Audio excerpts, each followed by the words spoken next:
Hi, this is Linda Shea reporting from the IADC Drilling Africa Conference in Cape Town. Joining me today is Shola Falodun with Owando Energy Services. Shola is also chairman of the IADC Nigeria Chapter. Shola, thank you for being here. Thank you for having me, Linda. So Shola, the IADC Nigeria Chapter was formed in October 2012.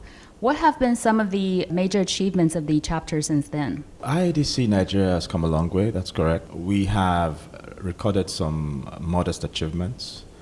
We are now more visible within the oil and gas sector in Nigeria. We have deepened our interface with the regulators, and we do that through trademark technical sessions that we organize every quarter. Typically, we choose a relevant topic that is sort of relevant to what we do in the industry, and then we go ahead and identify a speaker that is well known, that has got experience, and a subject matter expert. It's been interesting. We've had 9 technical sessions since inception. Average attendance has been about 75 to 85, and for us that's and it's good feedback. It's encouraging for us to go on. We are now well known as that platform through which we can disseminate information that is relevant to the drilling industry. So it's very encouraging. That's great news. So currently, what are the most critical challenges facing the Nigerian drilling industry? Wow. So we spent the last 2.5 years just trying to be visible, and we've done that pretty good right now. So when we achieved the visibility, we then started to ask ourselves, what next? What are those things that keep our members awake at night? And one of the things that struck us was the issue of equipment maintenance. It has been a struggle to develop and implement an equipment maintenance strategy for Nigeria.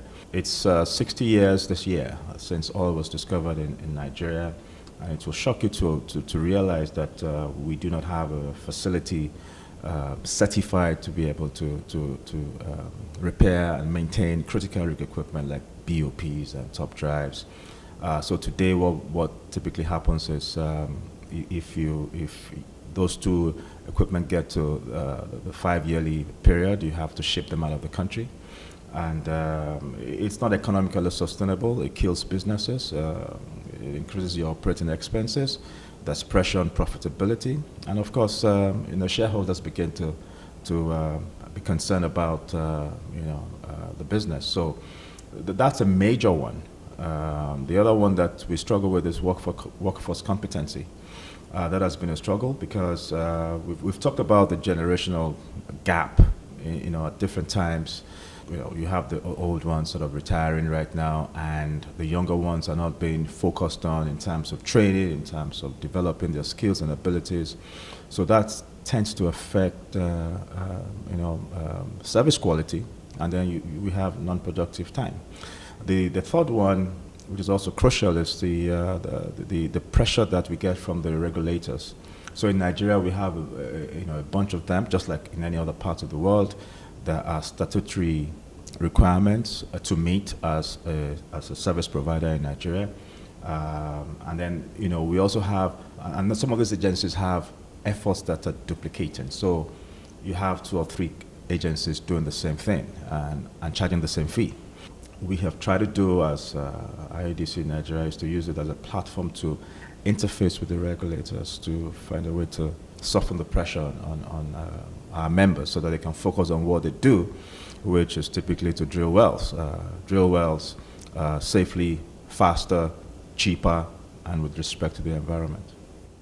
It's like there's a lot of work left to do. Oh, yeah. So I understand the chapter also has a goal to reduce non-productive time by 15 to 20% by 2018. So how does the chapter plan to go about achieving that goal? We said to ourselves, okay, so what's the next thing that we can do that can have an impact on our industry beyond just organizing technical sessions, beyond interfacing with regulators? So we had discussions with our members, the drilling contractors, the service companies, and it became very, very clear that what everybody struggles with is just trying to reduce non-productive time. It's a huge problem. So we said, okay, if we do a number of things, just cut to the chase and focus on two or three priorities, perhaps we'll be able to achieve it. So one of them is to address the equipment maintenance challenge. And the way to do that is to deepen the collaboration between OEMs and IOCs and drilling contractors, and come up with recommendations that can be implemented. For far too long we sit down in a room and talk and there's no action. So how are we going to solve the problem of TDS failing? How are we going to solve the problem of our inability to replace or repair BOPs as opposed to having to ship them out of the country?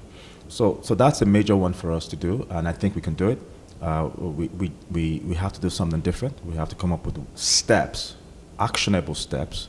So OEM collaboration, that's one. Secondly, for the regulators, it's a challenge, but we're determined to address it by constantly interfacing with them and letting them understand that it's for the benefit of everyone, of all the stakeholders. Stakeholders being the country, the contractor, the IOC, the employees, to ensure that we do not delay production.